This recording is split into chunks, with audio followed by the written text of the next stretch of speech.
Hi everyone, আমি সুপর্ণা। আর আজ আমরা গিয়েছিলাম জয়রামবাটি কামারপুকুরে, মানে শ্রীরামকৃষ্ণ আর সারদা দেবীর জন্মস্থান। তো অনেক দিন থেকেই প্ল্যানিং ছিল এটা যাওয়ার, তাই হঠাৎ করেই এবার আমরা একদিন ঠিক হলো আর চলে গিয়েছিলাম। অনেক ভোরবেলায় ওঠাতে আমি তো ঠিকভাবে কোনো মেকআপই করিনি। আর এখানে আমরা চা খাওয়ার জন্য দাঁড়িয়েছিলাম। আর আমরা গিয়েছিলাম ফ্যামিলির সবাই, মানে আমার দিদি, জামাইবাবু, আমার দুই জেঠি, এক দিদি, সবাই মিলে। আর এখানে দেখতেই পাচ্ছ আমরা ঢুকে গিয়েছি হুগলি জেলাতে। আর এখানকার পরিবেশ পুরো গ্রাম্য, চারিদিকে ক্ষেত। এই যে দেখতেই পাচ্ছ আমরা এসে গিয়েছি। প্রথমেই আমরা সারদা মায়ের জন্মস্থান অর্থাৎ আমরা চলে গিয়েছিলাম জয়রামবাটিতে। আসলে প্রথমে কিন্তু কামারপুকুর পড়ে, কিন্তু আমরা যেহেতু ওখানেই কুপন কাটাচ্ছিল, প্রসাদ দেয়, সেটার জন্যই আমরা আগে জয়রামবাটিতে চলে গিয়েছি। আর এই যে আশেপাশটা তোমাদেরকে একটু দেখাচ্ছিলাম। আর জানো তো, এই ব্লগটা কিন্তু অনেকটাই পুরনো। আসলে আমি এডিট করতেই পারিনি ঠিক করে, অনেক দিন ধরে পড়েই রয়েছিল গ্যালারিতে, তাই হঠাৎ এবার এডিটটা করে ফাইনালি তোমাদেরকে দেখাচ্ছি। আর এর ভেতরে কিন্তু অ্যালাউ নেই ফটো তোলা, ভিডিও করা, মানে এই জায়গাটাই তবু করা যায়, কিন্তু এর ভেতরে সারদা মায়ের যে বাড়ি থাকে, মাটির বাড়িগুলো রয়েছে, আরও কিছু জায়গা, সেগুলো কিন্তু একদমই ফটো তোলা যায় না। আর এইখান থেকে আমরা কুপন কেটেছিলাম। আর মাথাপিছু কুপনের দাম 60 টাকা করেছিল। আর এখানে এই যে প্রসাদ দিয়েছিল, অনেক কিছুই ছিল, মানে আমার তো এখন মনেও নেই, অনেক কিছুই দিয়েছিল। যাই হোক, তারপরে আমরা কামারপুকুরে চলে এসেছিলাম, মানে রামকৃষ্ণদেবের জন্মস্থানে। আর এখানটায় আমরা এখন হালদার পুকুর দেখতে যাচ্ছিলাম। আর এখানে আমরা অনেকটাই আগে চলে এসেছিলাম, সেই জন্য মানে রামকৃষ্ণ মঠ সেটা বন্ধ ছিল, ওটা 3টে থেকেই খোলে, তাই আমরা আশেপাশে সায়েন্স সিনগুলোই করছিলাম। আর আমরা এখানে গাইড নিয়েছিলাম, কারণ এখানে গাইড না নিলে অনেক কিছুই বুঝতে প্রবলেম হবে, তাই জন্যে গাইড নিয়ে নেওয়াই ভালো। ওরা বেশ সুন্দরভাবে আমাদেরকে বুঝিয়ে দিচ্ছিল।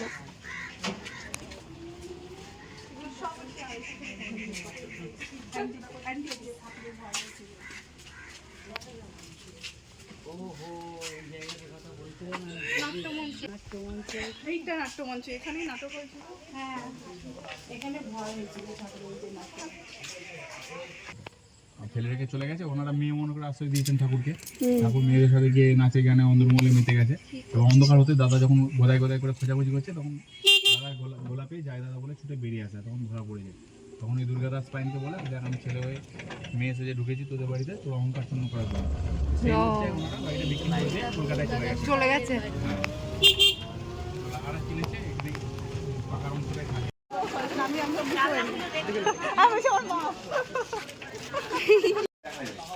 মুরগি মারাটা আমাদের মন্দির 1800 সালে, তখন ঢাকার মুরগিতে আক্রমণ ছিল, সেই আক্রমণ হাতে বাঁচার জন্য। আচ্ছা, তো ডাকাতরা চলে গেলে সবাই বেরিয়ে আসতেন। মন্দিরে যদি ওঠেন দেখতে পাবেন দুদিকে দুটো দরজা আছে, তো উপরের ঘরের জন্য নিচের ঘরের জন্য। আমরা এই যে ঠাকুরের জন্য যান সন্ধ্যেবেলা। আর ঠাকুর রামকৃষ্ণদেব পাঠশালা থেকে না পড়াশোনা করে চলে আসছেন, যোগ পছন্দ করতেন, যোগ না করার জন্য মন্দিরে চলে গেছে। সাইড থেকে দেখা যায় ফোনে এসে লুকিয়ে বসে আছেন, মা কালীর ছবি এখন ধ্যান করছেন।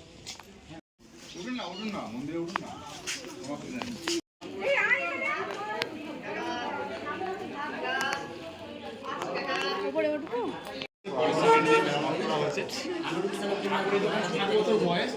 পড়াশোনা করতে এসেছিলেন মাস্টারমশাই যদুনাথ সরকার, ওই বোর্ডটা বানানো আছে।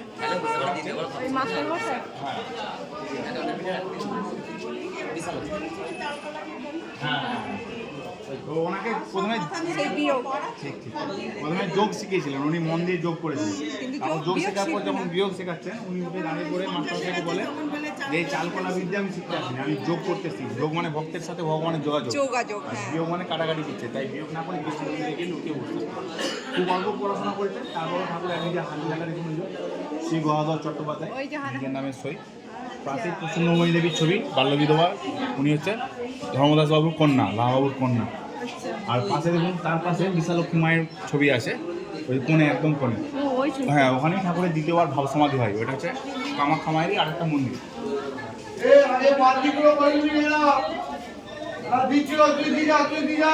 ঘুরে যাওয়ার জায়গা পুরোনো দিনের এই শিবের জ্যোতি থেকে ঠাকুরের জন্ম হয়েছে মেন মন্দিরে পাবে ভূমিসালের পুরোনো ছবি এটা এখানেই ঠাকুরের বিরাজমান ঠাকুরের মূর্তি এখানে ঠাকুরের পৈতৃক ভিডিও দেড় গ্রামের ছবি হ্যাঁ ঠাকুরের স্বয়ংকক্ষ মেন মন্দিরে আছে আল্লাহ পুকুর মেন মন্দিরে উল্টো দিকে আর ওখানে উনি দৌড়বাণী শুনেছিলেন যে ঠাকুর নয় মা ভগবানের জন্য ব্যাখ্যা এত কিছু তো সত্যি বলতে আমি জানতামই না, অনেক কিছুই জেনেছি শুনেছি, খুবই ভালো লাগছিল। আর আমি সত্যি বলতে এরকমভাবে তো বলতেই পারবো না গুছিয়ে, অনেক কিছুই বলছিল। আর এটা কামারপুকুর। প্রথম চিনতে পেরেছিলেন গ্রামের কেউ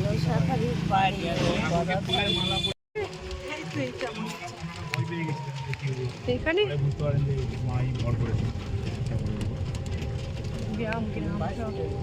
সবশেষে আমরা বিশালাক্ষী মায়ের মন্দিরে চলে আসলাম। আর এটা খুবই জাগ্রত মন্দির, এখানে মানত পূরণ হলে সবাই মাটির ঘোড়া দিয়ে যায়।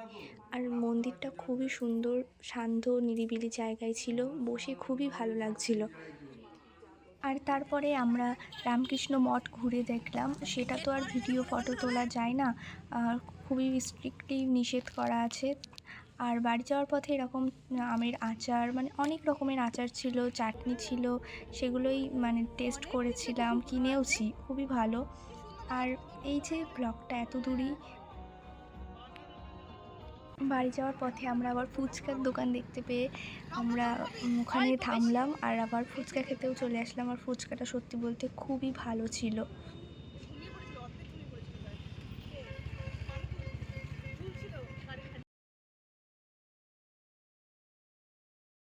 ব্লগটা তাহলে এত দূরই থাকলো। যদি তোমাদের কিছু ভালো লেগে থাকে তাহলে লাইক, কমেন্ট, শেয়ার করতে একদমই ভুলো না। সবাই খুব ভালো থাকবে। টাটা সবাইকে, বাই।